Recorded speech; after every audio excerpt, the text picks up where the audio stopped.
Okay, hi y'all. This is Oya Myra with RVPT Solutions, and we are back with conversation starters. It's been a minute, right? As you can see, my center is a little different. So I'm car camping, as I've been kind of telling y'all on the personal page of mine.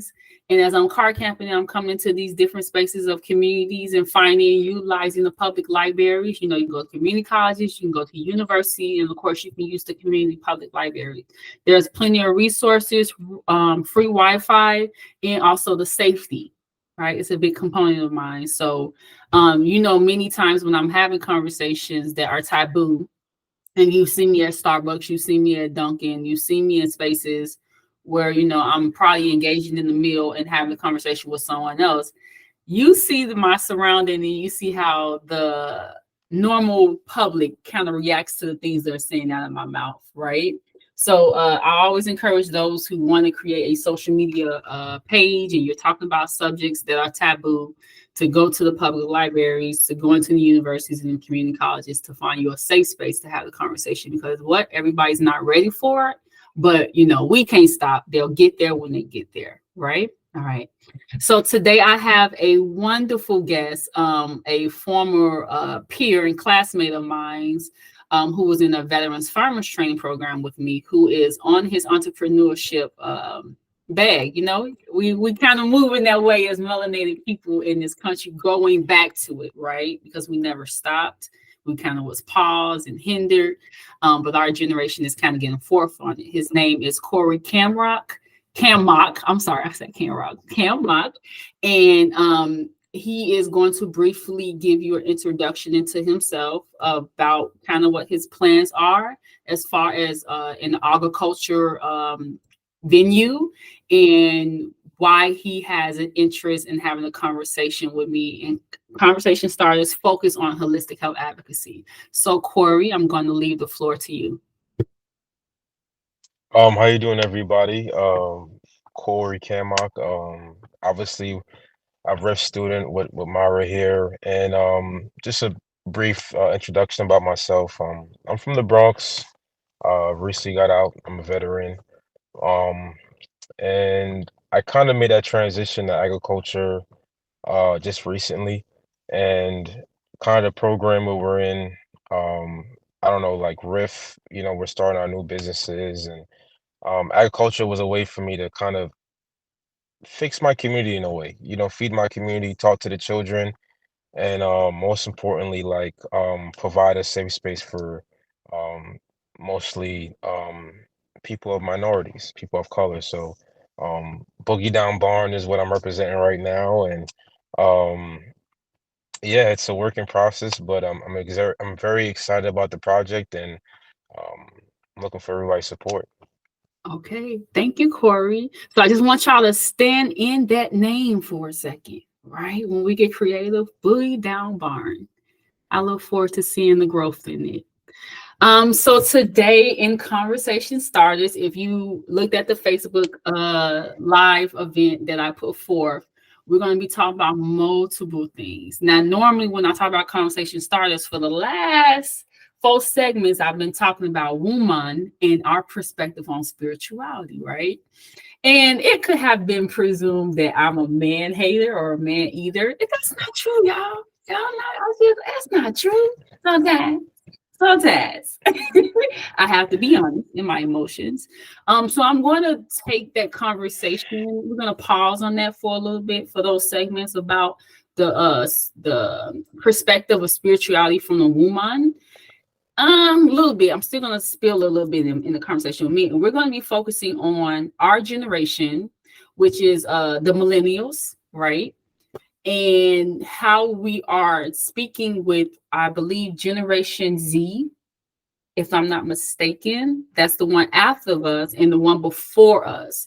Which generation would that be, Corey? Do you know? The generation prior to us, Yeah. well, the early millennials they call it. I'm not entirely sure about that. I don't I want to give you a bad hold on. answer. I Say did. again? I said I have it. I just gotta find it real quick. What's the correct terminology for it? I know the Xennials exist, which are like the early millennials, between 1977 to 1983. Mm, But prior to that, I think it was Generation Generation Y, I believe. hmm Don't quote me on. So it's Generation X. Oh, X. Okay, okay, okay, okay, okay. Yeah. And the Zennials, so we're the millennials is from 1981 to 1996, right? And Generation X is basically probably our parents from 1965 to 1980, and the Zennials are from 1977 to 1983, right? Yeah, my parents definitely are Generation X, and I'm millennial. So me and Corey, in preparation of our conversation starters, listen to 4 podcasts from Therapy for Black Girls. And the segment, and I'll be putting the link into the posting of this on YouTube, Facebook, and IG. The one that we put our foundation is how trauma affects the brain. Now, why did I pick this? Because we speak a lot about the research behind the post-traumatic slave syndrome, but we do not act in practical solutions on an everyday basis, right? Within our own community and our own families, in addressing how it shows up in our culture. And I didn't told y'all before, I feel like Black American culture, when it comes to romantic interest, when it comes to the family structure, acts very cult-like. And it makes sense, right? Because if you're in survival mode, then you tend to be in toxic trauma bonding when it comes to your family, your friends, because most of the time y'all relating on y'all struggle within that environment, right? So we also had one focus on what helicopter parents are. And basically helicopter parents are just parents who have a deep interest for the generation after us, Generation Z, it's in their educational experience. But I would say for millennials, it's for us in respectable politics, right? So our parents had to survive, and we're kind of the generation that's supposed to thrive, right? But the steps of our thriving has been set up. What success looks like is the survival of all this shit. But we kind of like, we don't do that no more. And Generation Z is like, nah, that's not applicable. Yeah, we're not gonna do that because that's actually more trauma that you're putting on us. So I was like, okay, I think I can look at helicopter parent as a 30-year-old, and it's like, okay, I'm done with my education. I had the career. Now I want to be a business owner. But I do have helicopter parents, and because they have a set way of what they think success looks like, it's very hard to move in business because they don't know how to support it. So how do you, as a person who is a millennial, talk to Generation X and kind of get their support outside of what they think winning looks like in the illusion of white supremacy, right? And then the next episode we explored briefly was what it means to be an expat and be a Black woman, but also, therapy for Black girls or Black women is for everyone, right? So just take that woman out and put yourself in anybody.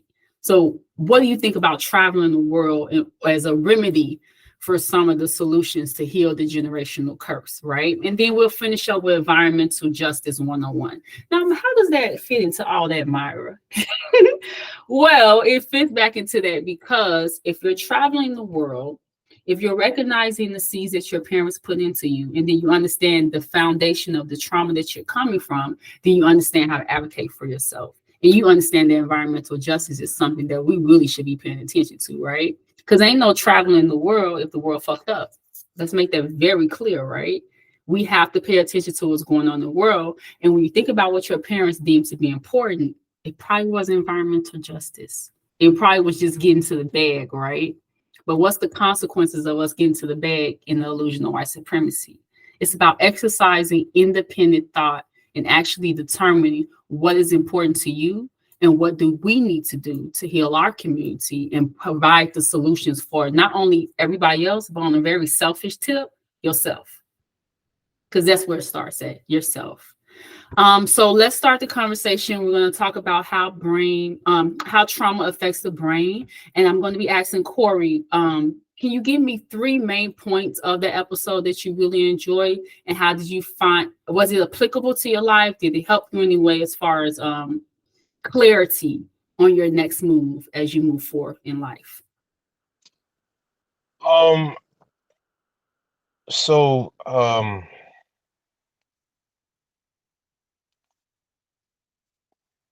um It was a lot. I know.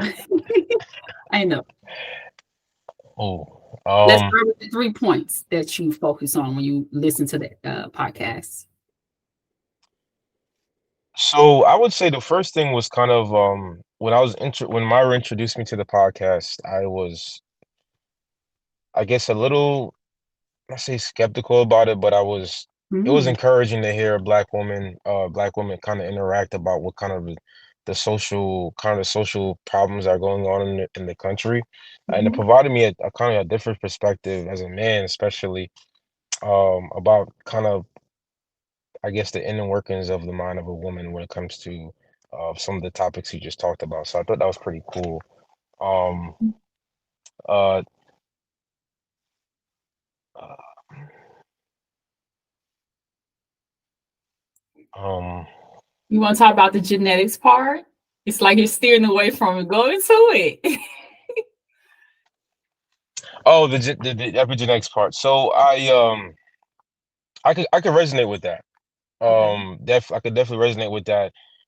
Just speaking, when I came back from being in the military and Mhm. growing up, like not having the courage to have those discussions with my parents, about some of the, I guess, the practices they had, and like, okay, why they operate the way they did. And then something I've always noticed is like, I don't know, their impatience or something like that. But um yeah.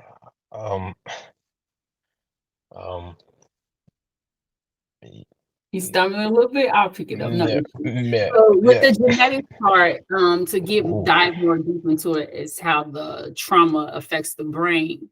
It was saying how trauma can be passed intergenerationally and transgenerationally, right? So intergenerational is from your parents, right? So the things that they might have experienced in their childhood, even though you may have never experienced it, when you get in a situation of it, you'll feel these emotions come. Now, I like to focus that it can be positive and negative, right? But because the episode focused mostly on trauma, so you can kind of get ahead of it and understand what's going on in your body. When it comes to psychology in this country, we tend to focus on the negative things, right? But also on the flip side, your parents could have experienced something positive in a certain environment, and you might excel in the environment because they've already done it, right? So that is how things are genetic. Information is genetically encoded in us. There's codes within our bloodline and from our parents. And the transgenerational is the transferring of information from your grandparents. So even though something might have skipped your parent in that experience, you might be experiencing something that your grandparents went through. And like I said, it can be positive and negative. The reason that component of the podcast is so important because we tend to stay in trauma loops as humans, right? Like there's a fascination and literally really no accountability when people go into the subject matter of history repeats itself, but it doesn't have to. We have to stop being lazy because if you keep seeing something for decades and it becomes your culture, right? And that's how trauma becomes your culture. And that's why I say the Black American experience has a cult like thing to it.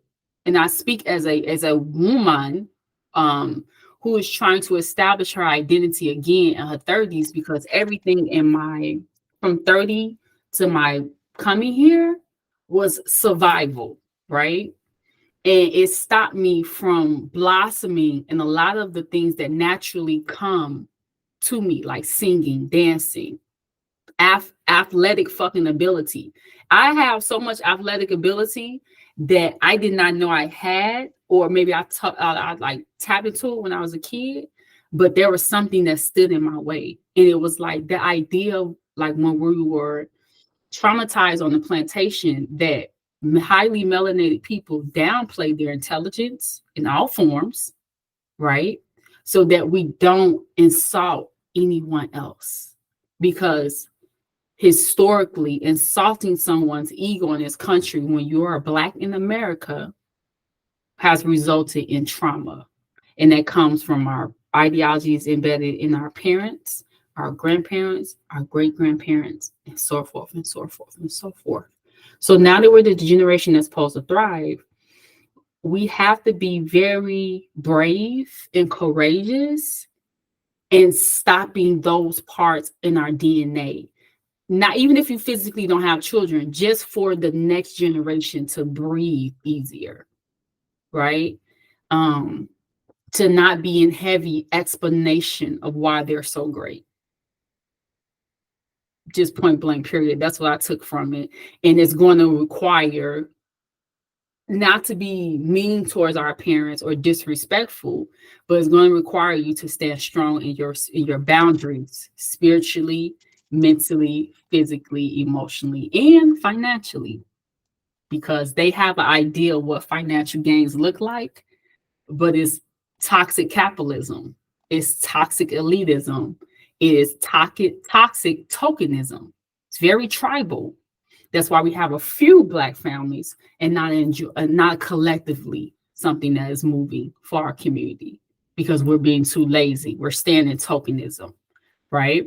So my question to you now, because I've talked a lot, how do you view the idea of, because you're very conservative, as you have told me, right? Now I am.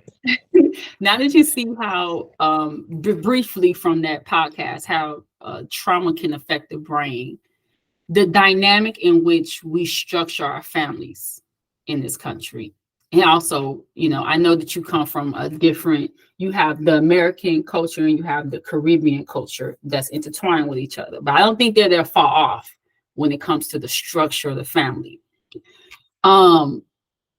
How do you look at what you have been taught what family is and what it is supposed to be structured as after listening to that podcast? So I'll be quite honest.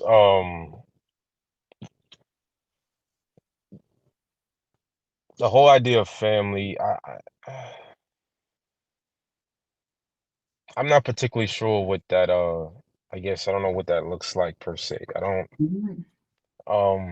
because of the instability I grew up with, even though I came from a Caribbean background and my parents were separated at a very early time in my life. So um I I never really got that, I guess, that home bonding with both parents in the household. And that's because of just the strategicness of, how the I guess America is, and I don't know, coming to the country with foreign parents, the language barriers and the lack of employment opportunities, and even my mother, forging a diploma just to get a job, so family stability growing up, at least for me, wasn't really a thing.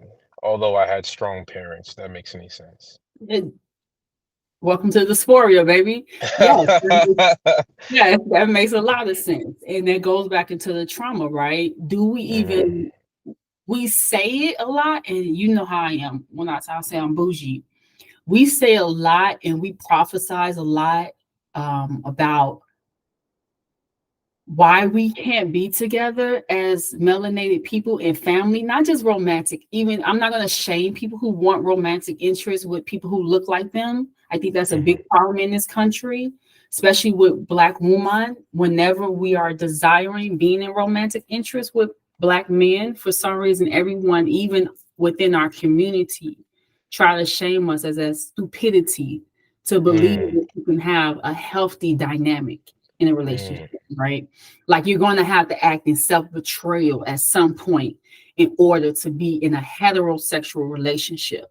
And we're not even talking about the LGBT community, because I feel like the same things that spill over in the dynamic of heterosexuality spills over in all sexuality, right? It's just what is favorable at the moment in society, right? So the who can have what is literally built off of the social racial hierarchy, trauma, right? But once you get past that, I'm happy that you said that you don't know what family looks like. So it really pushes us to be creative right now, right? Because what does a successful family look like to you when you are of a healed mind? Does that mean that you and that person, if y'all have a child, will stay in the same household all the time with each other? Does that mean that y'all stay together for years? Does that mean that that's the only person for you or you're the only person for them? Does it mean that y'all only produce children with each other? Whether is it a blended family? Can a blended family function together? Because what I will say as a Black woman, what I've experienced, because I mostly dated melanated men who had children, and I didn't have an issue with blended families in my late 20s, right? Because I was like, oh, this is kind of cool. This is kind of dope.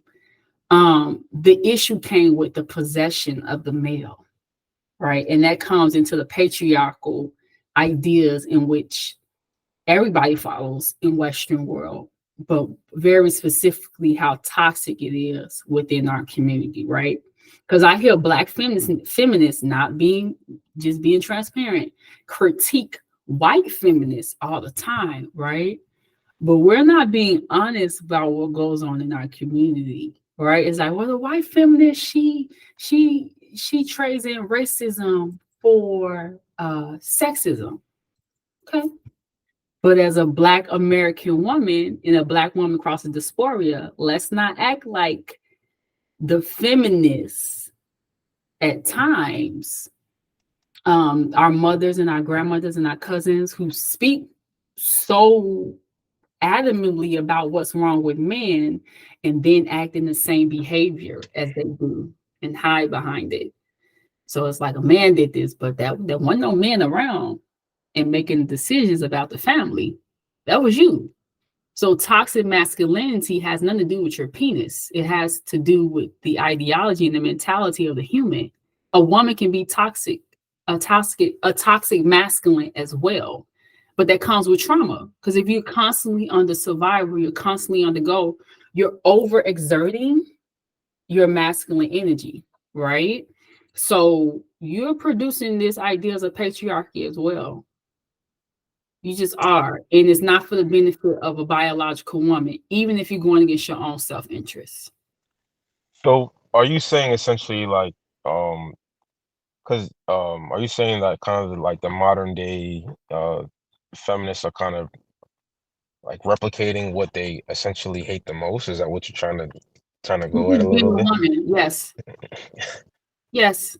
I think a lot of women who haven't had the opportunity of their own autonomy, who haven't had the opportunity to shape their identity outside of the scope of what it means to be Black in America. And we spoke about this many times, right?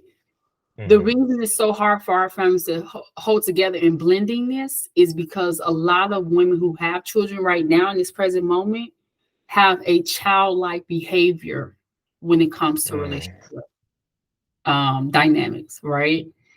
Their ego supersedes the maintaining of the family or stabilization of the family, right? And men do too, but as a woman, my priority is woman. I can critique men all day and out, but for the benefit of our community, I'm going to do both.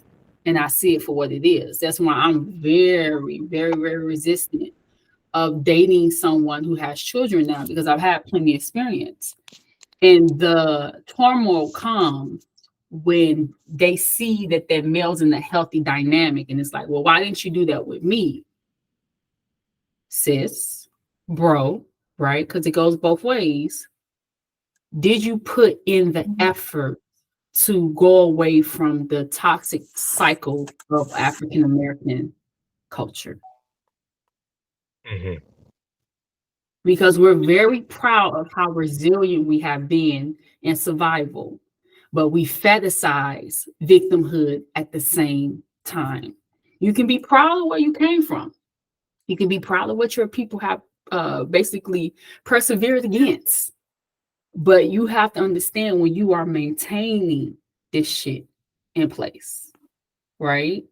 You have to understand when you are the issue and that your resistance to change, because a lot of women saying the idea of mean girls, Mm-hmm. you know what I'm saying? And that's trauma though. We want to be the baddest bitch. And it's okay. But in what spaces? Because there's a time and a place for everything.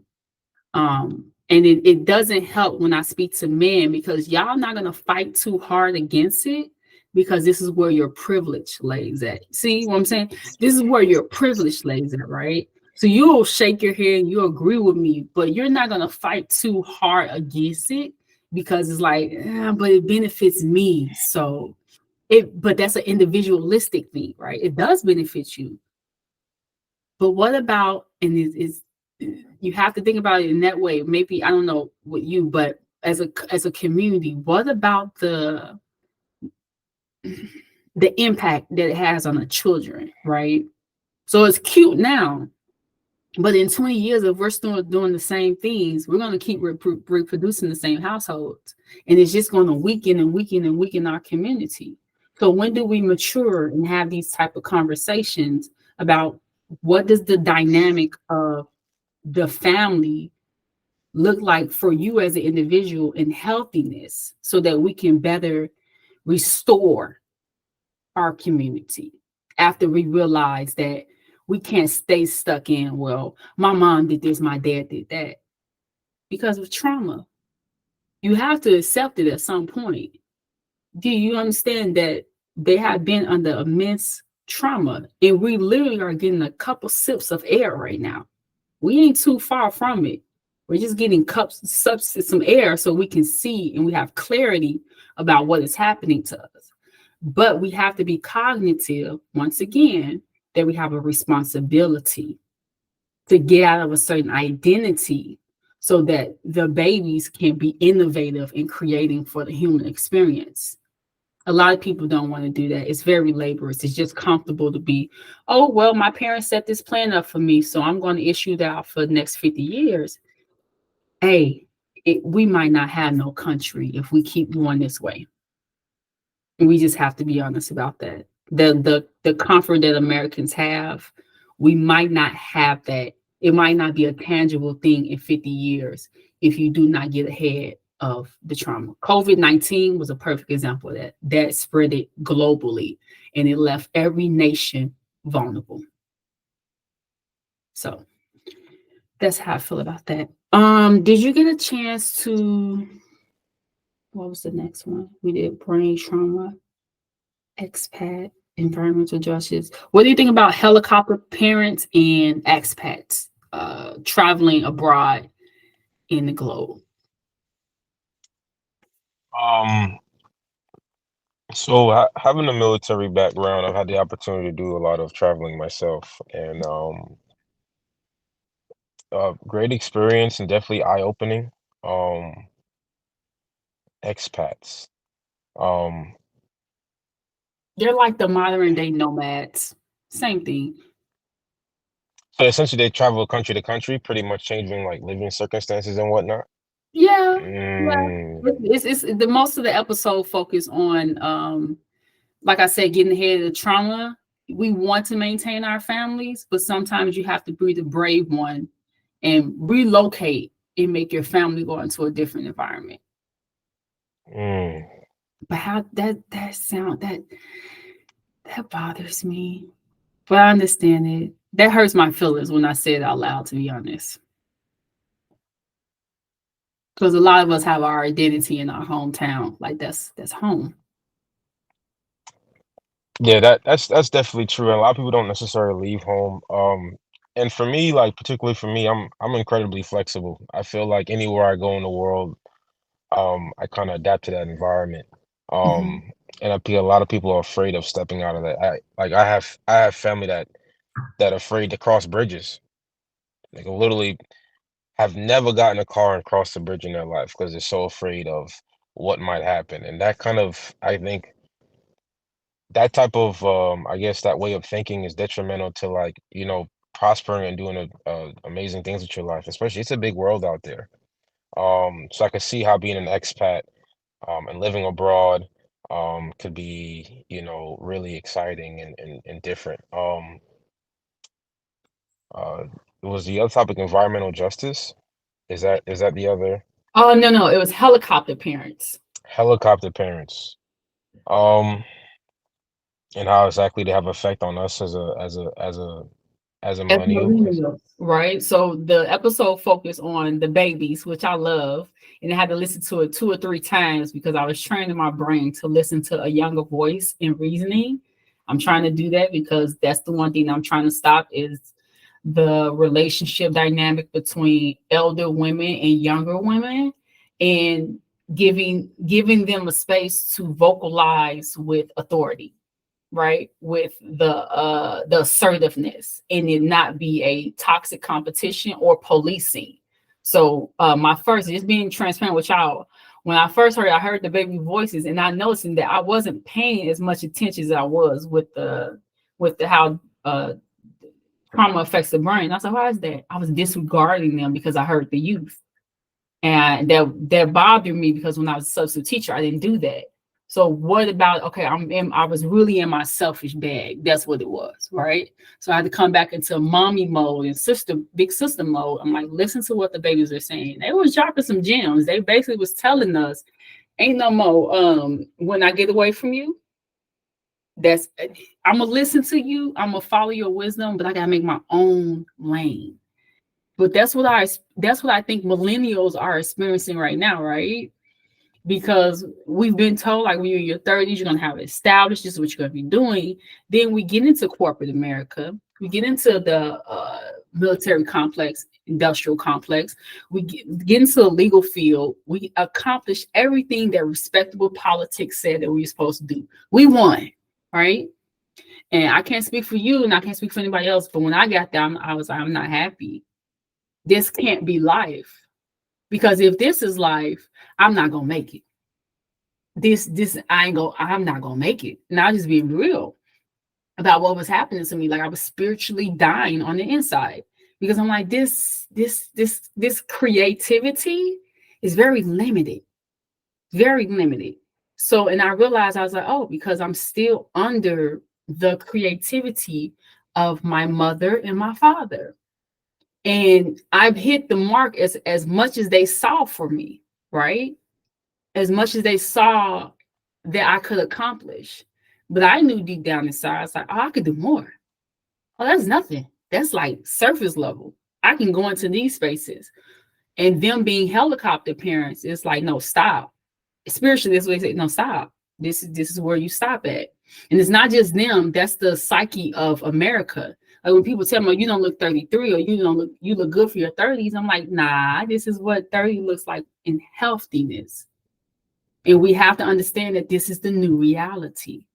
You can't keep looking and pulling information and data from an environment that no longer exists. So that's why I'm speaking about helicopter parents when it comes to millennials, because it's not just the college students who are still being hovered over, right? It's us too. And we're not realizing it because we're so grown. But how much of your life is your life? How much of your story is really your story and you're not walking in the same footsteps of your parents? Are you being as radical as you think you are? Are you setting different lanes that's going to provide nothing but comfort for the generation that's coming before you? Or are you walking in the same cycles embedded in your DNA that's going to end in the detriment of your people at some point. I'm speaking mostly to the Black woman, because when you take statistics that say that you're going to be demised, what are we changing? Mm. And I could definitely agree with that because I was having a conversation earlier with a gentleman, and we was talking about kind of the sexes and the idea of non-binary, not really having, not essentially locking onto one particular identity and able to be flexible enough and transcend the sexes. Um, and he didn't want to participate. He didn't necessarily didn't want to participate in the conversation, but he was so fixated on what his father grew him up as. Yeah, Mhm. you know, his name was James William Williams. You know what I mean? It's just like this is how he's a bed at the house, and this is how things are. He gave me a story that his mother was gonna do cornrows for him, and his father told his mother to take him out. His father essentially took away his femininity or his idea of expression. Mm. Mhm. And now I can tell maybe it doesn't bother him now, but I know it bothered him because he brought it up to my attention. So helicopter parents and their influences are incredibly strong on the previous generation, and there is a paradigm shift in our community. And sometimes you have to just let us be who we are, you know. And me being conservative and me saying this as well, it is kind of tiring to put people in the boxes. I don't like to be put in a box either. Mhm. Um, and self-expression is important, but I thought his story was reminiscent of what exactly you're discussing with the helicopter parents.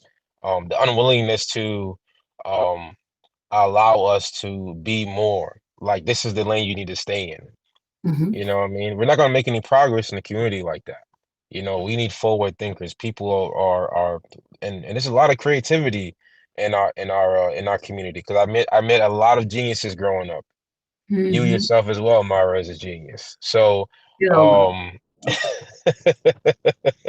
Get over so um at least you know, when I especially at least for me, especially with ag, I thought that was a niche in society that need to be, I guess, reincorporated, especially in our community, and how the gardening and all those things will bring back the softness and the love with the nature, because that's what it. we are.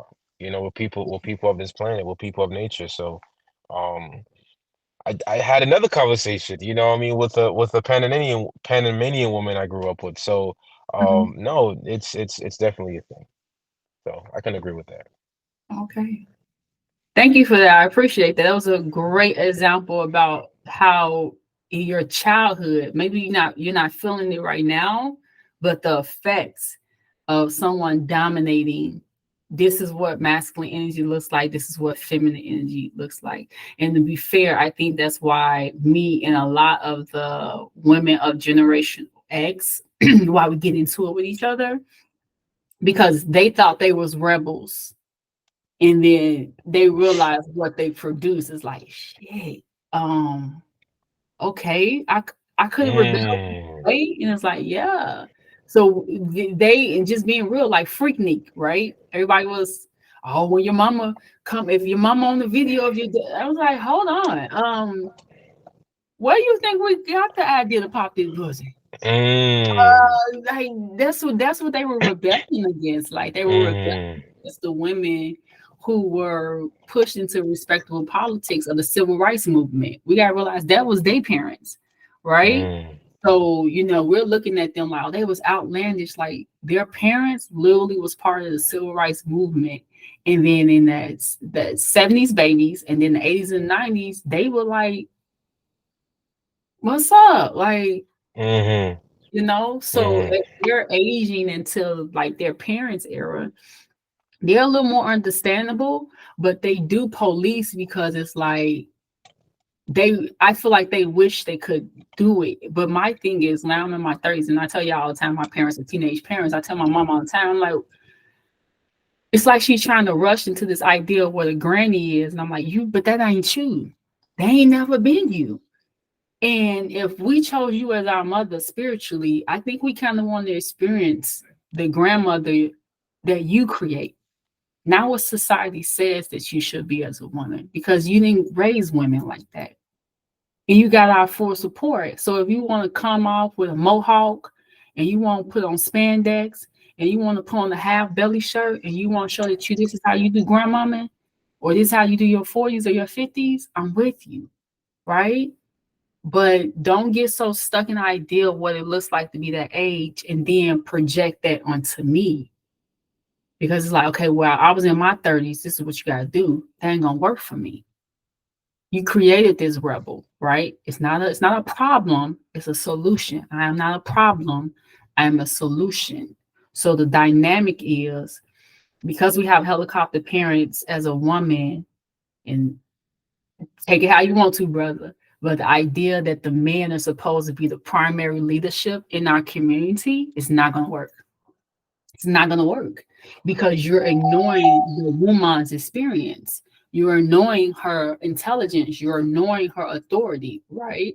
And be honest, we have been running the households for a long time. So the moment a male shows up, is like, render him all of the power. Why?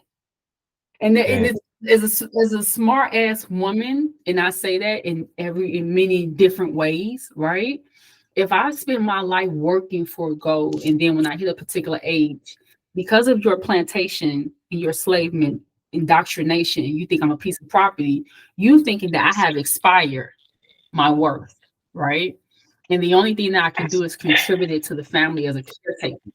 That's gonna piss me off. That's gonna piss me off. And there's a lot of Black women who are shifting into that late 30s and 40s and 50s, and everybody's like, okay, now this is your task to the family.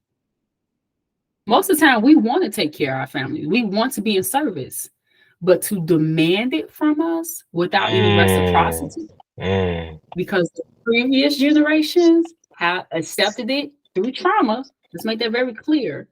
A lot of people talk about what their grandma, well, my grandma and my granddaddy, she didn't have a choice, baby. Okay, she was shamed to be with your granddaddy. And I know you want to make it seem like it was a love story, but if she met him was 15 and stayed with that man and Wood couldn't really move around like she wanted to, that was an arranged marriage. A lot of Black Americans were put into arranged marriage. And I really want us to acknowledge that most people did not choose their partner up to now in free will. It has been always in survival. Even my parents, I look at them, I see the love, but it was arranged spiritually, right? And that's why so much resentment with us as children, because a lot of people were picked for survival. It's like, I pick him or I pick her because our children be strong and they'll survive this shit. What happens when we don't want to do that no more? The choices start changing, right? And those parents that were the helicopter over you, like that beautiful person that you said about exploring his femininity, who he's attracted to now is going to change, because that means he wants to nurture his femininity. So he's going to find something that allows him to do that, whatever that may look like. That's what healing is. And it's getting out of the ideas of what sexuality looks like, what your identity, like what gender looks like, because you can be a heterosexual male and you can wear earrings and you wear braids, you wear fro, and you I like me personally, a crop top.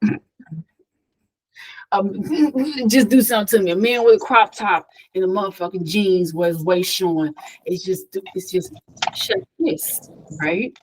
And he gonna be as heterosexual as possible. And I think that is sexy, but it'd be told to me, oh, that's a gay male. And who gives a fuck? Why should I be concerned about whether he's into men and women, right? Because that's his body. He's not in possession of me. He just has to tell me how to be safe. You know what I'm saying? It's about being safe, and we have to mature in that idea, because a lot of us have childish conversations because our parents never were able to explore their sexuality in safety. So they project that onto us, and we kind of got to get ahead of it. And the last one to wrap it up was the environmental justice. So as I stated before, and Corey introduced himself, he's working in agriculture right now. And all of it ties back into it because it gives us back into independent thought and being creative in our journey of what it looks like, not only for melanated people in this country, but to provide solutions for our communities. That means everybody as a human, right? We're taking the steps into where we need to be at. But agriculture is how you eat. So that's going to affect everybody. He's not just going to be servicing melanated people, which is beautiful. It'll be servicing the world because it's a dynamic, it's a domino effect, right? So the environmental justice is a component that I wanted to put into that. And basically, Corey, as you're moving in agriculture, what do you have any pressing issues that are coming to your forefront as you're developing your business that you think you're going to have to face as you're developing a business in agriculture? Anything about the climate or environmental justice that you're like, okay, yeah, this is something I need to focus on if I'm going to have a successful business? Um, I think the most important piece for me from an environmental justice part is Mhm, definitely what I'm going for right now, which is the regenerative organic systems, is the soil health and how from the Dust Bowl to the excessive plowing, the heavy machinery, mhm. um, and major And can you companies tell like us what John. that is? The opposite of organic farming?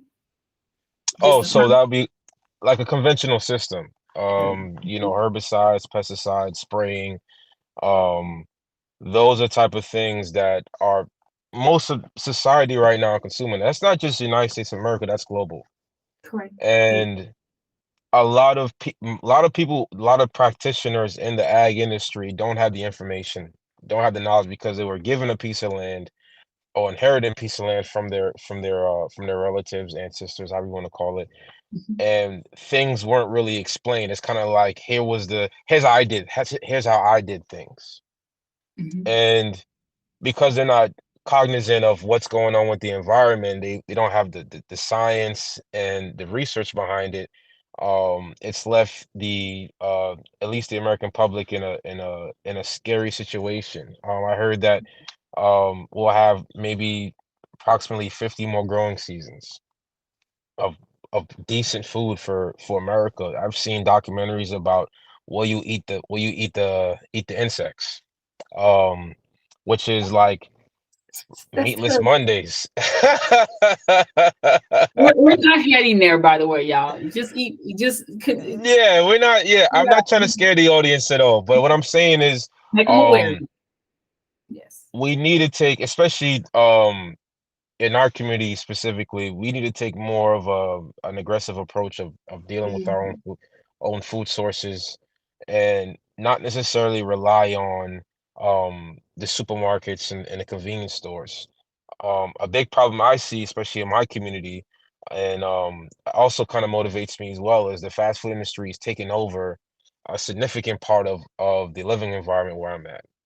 There are fast food restaurants within 50 feet of each other, mhm, and it's easily accessible. That's why it's fast food. But again, it's not good for the body. And something was shared to me by one of my relatives. Us fighting the American people or the Black community fighting to get to the the we'll say the food court mhm. was probably the biggest mistake we made as a people because we stopped cooking and growing our own food here in America. And that was like a reverse psychology. Maybe at the time, um, the big corporate America wasn't thinking that way, but that I think was maybe um we've overindulged in that particular thing and essentially things like education um we've kind of looked over significantly. So that's where I stand with that. So that's what my passion grows right there. It's just providing better food um to people and also protecting the environment. You only have one planet. So yeah, that's my inspiration. Thank you for that.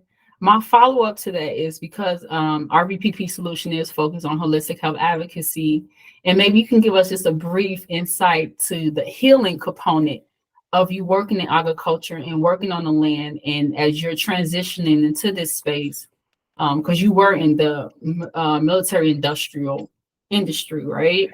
Well, now that you're in this space, what changes do you see happening you physically, mentally, and spiritually as you're tying yourself back into a relationship with the environment and land? I would say that I've become a lot more peaceful in my mind. Um, just walking amongst the trees and hearing the birds chirp, it's kind of brought me to a very calming place. Getting the tactical skills and the hand dexterity and um, be those type of things I guess have improved as well. But um, I guess more than anything else is just kind of like being out in nature and just getting a breath of fresh air and just I don't know. That's me personally. I've worked in a lot of office spaces, and warehouses, in the military. And when we were outside, it was usually, we were doing some type of executing a mission or firing at the range, but we never really got a chance to take in the landscape per se. So for me, it's just been therapeutic, like just getting outside and moving the body around and being with nature. That's I guess for me, that's what it is. Thank you for that. And I really appreciate you going in detail about the healing mechanism that you are experiencing. That is something that we encourage here at RBPP Solutions. And now you get to see it outside of just me as an example. So, y'all, it works, right? And also, you're healing your ancestral connection as well. The more you touch into the earth, things like, once again, it's not just bad things that are encoded in our DNA. There's some beautiful language and wisdom within our DNA when we touch into this earth and do things that are strengthening her, right? It's strengthening yourself, and also you're strengthening your relationship with other humans. So we can have a balance of technology, and we can have a balance of what's considered to be traditional ways of living. We just have to find a sweet spot for it. Okay. So I'll be putting up those 4 episodes from Black Girl Therapy that were discussed today. I want to thank our community member, Corey, for engaging with us. Let's send him lots of love for his new adventure in business because we need it. Yay. Yeah. Corey, is there anything you would like to say as we're exiting from this conversation? Yeah, absolutely. It was a pleasure coming on today and speaking with you, Myra, and speaking to the audience. I'm a big proponent of people chasing their dreams and, fulfilling their aspirations in life. And me making this change in my life and starting a new industry shows it's possible for anybody else. So I would say get motivated and give it a shot. Yay. Thank you for that. It was so beautiful, love. I appreciate that. Y'all hear that? We got this. Come on now. So, yeah. Don't let none stop y'all. Keep going in all of your dreams and accomplishing them and have fun with it. Make this shit fun. Make it Have fun. Don't fun. get too serious. Okay, y'all. So, this has been Conversation Starters. Please take this conversation, spread it to your family, your friends, your loved ones, your coworkers. Just get the brain started. That's where the shift starts, right? And then we'll be able to move the energy where it so be. So as above, so below. Have a wonderful day. Ashe. Okay. Bye.